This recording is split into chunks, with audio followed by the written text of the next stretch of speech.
కరీంనగర్, ఆదిలాబాద్, నిజామాబాద్, మెదక్ జిల్లాల బీజేపీ అభ్యర్థి విద్యావేత్త మల్క కొమ్రయ్యను ఆశీర్వదించండి. విద్యారంగంలోని టీచర్ల సమస్యలను చట్టసభల్లో గట్టిగా పోరాడుతాం. మొదటి ప్రాధాన్యత ఓటు వేసి టీచర్స్ ఎమ్మెల్సీగా గెలిపించండి. ఈ లోకేష్ కు డిప్యూటీ సీఎం పదవి ఇవ్వాలనే డిమాండ్ వచ్చిన క్రమంలోనే మరో కొత్త ప్రచారం జరిగింది సార్. కేంద్ర రాజకీయాలు జాతీయ రాజకీయాల్లోకి చంద్రబాబు నాయుడు వెళ్తారు, కేంద్ర మంత్రి అవుతారు, ఇక్కడ లోకేష్ను సీఎం చేస్తారు, రకరకాల ఊహాగానాలు వచ్చే ప్రచారాలు కూడా జరిగాయి. దాని గురించి కూడా చంద్రబాబు నాయుడు గారు ఒక క్లారిటీ ఇచ్చారు సార్. కేంద్ర మంత్రి కావాలనే ఉద్దేశం నాకు లేదు అని చెప్పేసి. సో జాతీయ రాజకీయాల్లో అంటే చాలామంది రాష్ట్ర రాజకీయాల్లో ఒక రేంజ్కి వెళ్ళిన తర్వాత జాతీయ రాజకీయాల్లో సత్తా చాటిన వాళ్ళు ఉన్నారు కదా సార్. ఆ రకంగా వెళ్తారు అని చెప్పి చంద్రబాబు నాయుడు గారి గురించి అనుకున్నారు, కానీ అలా వెళ్ళడం లేదు అని చెప్పి ఆయన క్లియర్ కట్గా చెప్పేసిన పరిస్థితి. ఎవరు అనుకోలేదు, అనుకోవడం కాదు. చంద్రబాబు లోకేష్ను ఎలివేట్ చేయాలి అనే ప్రశ్న వచ్చినప్పుడు ఏం ఎలివేట్ చేయాలి? ఒకటి, తెలుగుదేశం పార్టీ అధ్యక్షుడిగా ఎలివేట్ చేయాలి. అధికారంలో ఉన్న సమయంలో పార్టీ అధ్యక్షునికి ఉండే ప్రాధాన్యత చాలా తక్కువ. అధికారం లేనప్పుడు ఉండే ప్రాధాన్యత వేరు. అధికారంలో లేనప్పుడు రాజకీయ ప్రాధాన్యత ఎక్కువ ఉంటుంది. అధికారంలో ఉన్నప్పుడు ముఖ్యమంత్రి వేరే వాళ్ళు ఉన్నప్పుడు ఆ పార్టీ అధ్యక్షుడికి ఆ స్థాయిలో గుర్తింపు ఉండదు. మనం రేవంత్ రెడ్డి పీసీసీ ప్రెసిడెంట్గా ఉన్నప్పుడు రేవంత్ గుర్తింపుకు, ఇప్పుడు రేవంత్ ముఖ్యమంత్రిగా ఉన్నప్పుడు మహేష్ కుమార్ గౌడ్కు ఉండే గుర్తింపు తేడా లేదా? అందువల్ల ఏ పార్టీ అయినా అధికారంలో ఉన్నప్పుడు మన రాజకీయ స్వభావం ఏంటంటే ముఖ్యమంత్రి పైన ఫోకస్ ఉంటుంది. పార్టీ అధ్యక్షుడిగా లోకేష్ను ఎలివేట్ చేసినా ఆయన పల్లా శ్రీనివాస్ కన్నా ఎక్కువ, చంద్రబాబు నాయుడు కన్నా తక్కువ అన్నట్టే ఉంటుంది తప్ప ప్రధానంగా ఆయన పార్టీ అధ్యక్షుడిగా ఆయన చంద్రబాబు నాయుడుకు ఉండే పొలిటికల్ స్టేచర్ రాదు. ఎందుకు రాదు అంటే చంద్రబాబు నాయుడు ముఖ్యమంత్రిగా ఉన్నాడు, పార్టీ అధికారంలో ఉంది కనుక.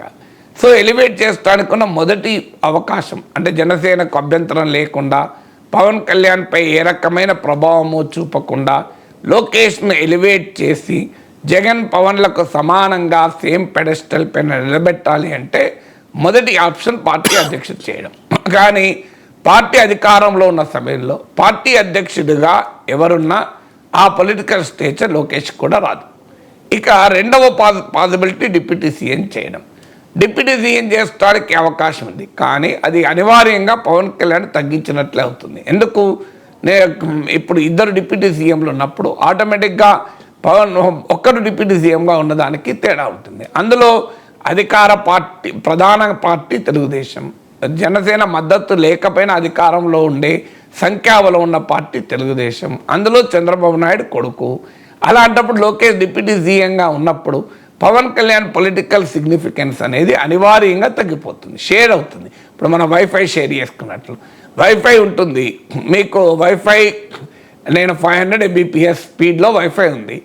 ఒక్కరే వాడుకున్నప్పుడు దాని స్పీడ్ వేరే ఉంటుంది, 50 మంది వాడుకున్నప్పుడు దాని స్పీడ్ షేర్ అవుతుంది కదా. సో డిప్యూటీ సీఎం కూడా వైఫై లాంటిదే. ఆటోమేటిక్గా అది షేర్ అయినప్పుడు సిగ్నల్ వీక్ అవుతుంది కదా. సో సిగ్నల్ సేమ్ సిగ్నల్ 500 Mbpsలో షేర్ చేసుకోలేరు కదా. 10 మంది వాడుతున్నప్పుడు ఆటోమేటిక్గా సిగ్నల్ స్ట్రెంత్ వీక్ అవుతుంది. ఇది కూడా అంతే. సో పొలిటికల్ వైఫై ఇది. అందువల్ల డిప్యూటీ సీఎంగా లోకేష్ చేస్తే అనివార్యంగా పవన్ కళ్యాణ్ పొలిటికల్ సిగ్నిఫికెన్స్ తగ్గుతుంది.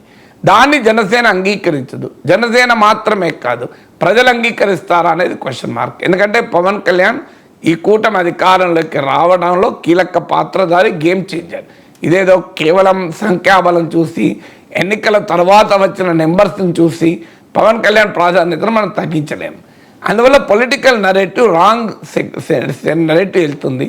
టీడీపీ జనసేనల మధ్య ఇప్పటి వరకు ఉన్న కాస్తంత లోకలైజ్డ్, ఐసోలేటెడ్ విభేదాలు కాస్త మరింత ఉధృత రూపాన్ని సంతరించుకుంటాయి. అందువల్ల డిప్యూటీ సీఎం చేయాలంటే ఆ ఛాలెంజ్ ఉన్నది. అది ఎప్పుడు చేయాలి? ఇక తప్పదు మాకు. ఎందుకంటే ఇక పవన్ కళ్యాణ్, జగన్మోహన్ రెడ్డి అలాగే లోకేష్ ఈక్వల్ పెడెస్టల్లో భవిష్యత్ రాజకీయాల్లో ఉండాలి అంటే అనివార్యం. లేదా జనసేన వాళ్ళు కొద్దిగా ఎక్కువ యాక్షన్ చేస్తున్నారు, దాన్ని కొద్దిగా కట్ చేయాలి అనుకున్నప్పుడు లోకేష్ డిప్యూటీ సీఎం చేస్తారు. ఇక కానప్పుడు ఏంటి? మూడో ఆప్షన్ లోకేష్ను సీఎం చేయాలి. అదే ఆప్షన్ టీజీ భరత్ చెప్పింది దావోస్లో. అది కూడా చంద్రబాబు నాయుడు లోకేష్ల సమక్షంలో చెప్పాడు. అందువల్ల ఆ సీఎం చేయాలంటే ఏం చేయాలి మరి? చంద్రబాబు నాయుడు క్రియాశీలకంగా ఉండగా లోకేష్ సీఎం ఎలా అవుతాడు? అయ్యడానికి అవకాశమే లేదు. ఎందుకంటే ఏ నాయకుడు కూడా ఖాళీగా కూర్చోడు కదా. అందులో కేసీఆర్కు లేని అడ్వాంటేజ్ చంద్రబాబు నాయుడుకు ఉంది. కేసీఆర్ కనుక కేటీఆర్ను సీఎం చేస్తే కేంద్రంలో పోయి ఏం చేయాలి? ఓ ప్రయత్నం చేశాడు, భారత రాష్ట్ర సమితి పెట్టి ఊపొస్తే వాతావరణం వస్తే కేంద్రానికి వెళ్దాం, ఇక్కడ కేటీఆర్ సీఎం చేసేది. కానీ ఆ బీఆర్ఎస్ అనేది ఊపు రాలే. సో ఏం చేయాలి? కానీ చంద్రబాబు నాయుడుకు ఉన్న ఒక అడ్వాంటేజ్ కేసీఆర్కి లేనిది ఆనాడు. చంద్రబాబు నాయుడుకి ఈ రోజు ఉన్న అడ్వాంటేజ్ ఏంటంటే కేంద్రంలో కూడా ఎన్డీఏ ప్రభుత్వం ఉంది. ఆ ఎన్డీఏకు తెలుగుదేశం మద్దతు కీలకం.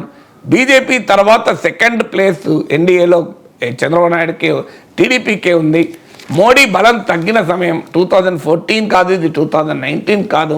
బీజేపీ బలం 303 నుంచి 240కి పడిపోయి సొంతగా బీజేపీగానే అధికారంలో లేని పరిస్థితి. ఇవన్నీ కూడా చంద్రబాబు నాయుడు కేంద్రంలో వెళ్ళడానికి అనుకూల పరిస్థితులు. చంద్రబాబు నాయుడుకున్న పొలిటికల్ స్టేచర్ కూడా ముఖ్యం. జాతీయ రాజకీయాల్లో ఆయనకు తెలియని నాయకులు లేడు. ఇప్పుడున్న అన్ని కూటముల్లో ఉన్న నాయకులతో చంద్రబాబు నాయుడు పనిచేస్తున్న నాయకుడు. యునైటెడ్ ఫ్రంట్ కన్వీనర్గా కీలక పాత్ర పోషించారు. ఎన్డీఏ 1 కన్వీనర్గా వాజ్పేయి ప్రభుత్వానికి కీలక మద్దతుదారుగా పనిచేశారు. అందువల్ల నేషనల్ పొలిటికల్ స్టేచర్ కూడా చంద్రబాబు నాయుడుకు ఉంది. అందువల్ల చంద్రబాబు నాయుడు కేంద్రానికి వెళ్ళటానికి అవకాశం కూడా ఉంది కనుక లోకేష్ సీఎం చేస్తానికి ఉన్న అభ్యంతరం లేదు. ఇప్పుడు కేటీఆర్ సీఎం చేస్తే కేసీఆర్ ఏం చేయాలనే ప్రశ్న వచ్చింది. లోకేష్ సీఎం చేస్తే చంద్రబాబు నాయుడు ఏం చేయాలనే ప్రశ్న రాదు.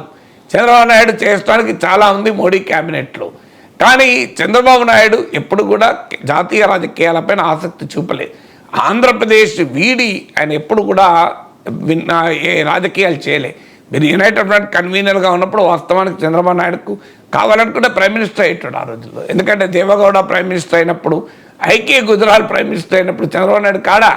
సో అందువల్ల ఆ రోజు కావాలనుకుంటే ఫస్ట్ ఛాన్స్ వచ్చింది జ్యోతి బస్సుకు. జ్యోతి బస్సు ఆఫర్ చేస్తే వాళ్ళ పార్టీ నిర్ణయం తీసుకుంది, మాకు మెజారిటీ లేనప్పుడు మేము ప్రధానమంత్రి పదవి తీసుకోము అని ఒక ప్రిన్సిపల్ స్టాండ్ వాళ్ళు తీసుకున్నారు. తీసుకున్న తర్వాత నెక్స్ట్ ఎవరు అన్నప్పుడు అనేక పేర్లు వచ్చినప్పుడు చంద్రబాబు నాయుడు పేరు డెఫినెట్గా నెంబర్ 1 ఉంటుంది. ఎందుకంటే యునైటెడ్ ఫ్రంట్ కన్వీనర్ దేవగౌడతో పోలిస్తే చాలా పొలిటికల్ స్టేచర్ ఎక్కువ ఉన్నటువంటి నాయకుడు. ఎమ్మెల్యే ఎంపీలు కూడా ఎక్కువ ఉన్నాయి.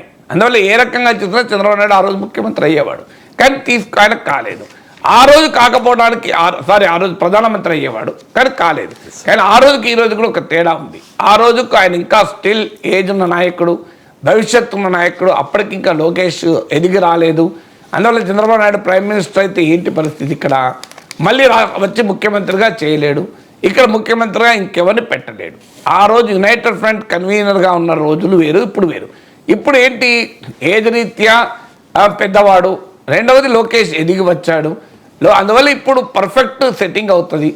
జాతీయ రాజకీయాల్లో కూడా ఇప్పుడు మోడీకి తగ్గిన బలం, బీజేపీకి తగ్గిన బలం ఉన్న కాంటెక్స్ట్లో చంద్రబాబు నాయుడు కేంద్ర రాజకీయాల్లోకి వెళ్తే, ఇక్కడ లోకేష్ను ముఖ్యమంత్రి చేస్తే నెక్స్ట్ 4 ఇయర్స్లో 2029కి వచ్చే వరకు ఈక్వల్ పెడెస్టల్లో ఉంటాడు లోకేష్, పవన్, జగన్. ఇది తెలుగుదేశం పార్టీలో వస్తున్న ఒక వాదన. అయితే దానికి చంద్రబాబు నాయుడు ఇప్పుడు ఇచ్చిన క్లారిటీ ఏంటంటే తనకు కేంద్ర రాజకీయాలంటే ఆసక్తి లేదు, ఆంధ్రప్రదేశ్లోనే తాను రాజకీయం చేస్తాను అని. అందువల్ల బహుశా ఆ క్యాలిక్యులేషన్ ఒకటి. ఆయన గతంలో కూడా కేంద్ర రాజకీయాల్లో ఆసక్తి చూపలే. కానీ గతానికి ఇప్పటికీ తేడా ఉంది. అప్పుడు ఆసక్తి చూపకపోవడానికి ఉన్న పరిస్థితులు వేరు, ఇప్పుడు వేరు. అయినా చూపడం లేదు అంటే దట్ ఈజ్ పర్సనల్ చాయిస్. ఆంధ్రప్రదేశ్ను వీడి అక్కడ రాజకీయాలు చేస్తే నష్టము తెలుగుదేశం పార్టీకి అని అనుకోవచ్చు. కానీ అది ఎన్నడో ఒకరోజు జరుగుతుంది. జాతీయ రాజకీయాలకు వెళ్ళి లోకేష్ సీఎం చేయాలి అంటే అనివార్యంగా చంద్రబాబు నాయుడు జాతీయ రాజకీయాలకు వెళ్ళాల్సిందే, ఇంకో మార్గమే లేదు. క్రియాశీలకంగా ఉన్నంత కాలం ఖచ్చితంగా జాతీయ రాజకీయాలకు వెళ్ళాలి. కానీ రాజకీయాలు ఏది నిశ్చలంగా ఉండదు. ఇవాళ ఈ స్టేట్మెంట్ ఇచ్చారు, 2 ఏళ్ల తర్వాత 3 ఏళ్ల తర్వాత ఏమవుతుంది ఎవరు చెప్పగలుగుతాం, 4 ఏళ్ల తర్వాత ఏమవుతుంది ఎవరు చెప్పగలం.